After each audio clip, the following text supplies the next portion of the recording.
Hey Glass, here I am at Mammoth Cave National Park. It's November 2010, and I just ran into the Cave Research Foundation and Larry Johnson, the Cave Research Foundation coordinator, CRF coordinator, an employee for the park.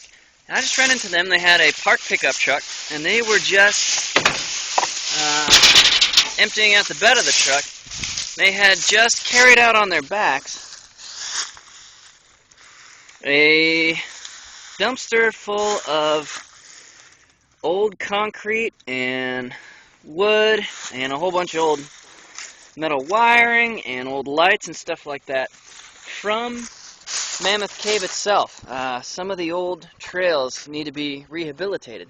And I thought this was interesting because it is a ton of work to try and get this stuff done. As you can see, they filled up 4 cubic yards, or 1/4 of a dump truck, just carrying the stuff out. They got about 50 volunteers out this weekend.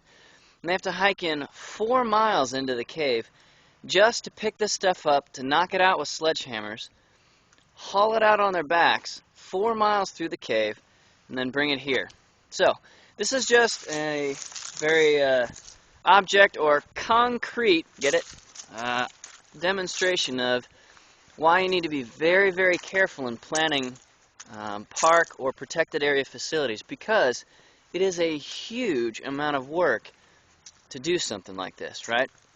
So somebody had to bring the stuff in on their back many years ago to construct it in the first place, and now that they're upgrading it with much more energy efficient features like LED light bulbs instead of incandescent bulbs down in the caves, it's a whole lot of work to get the stuff out.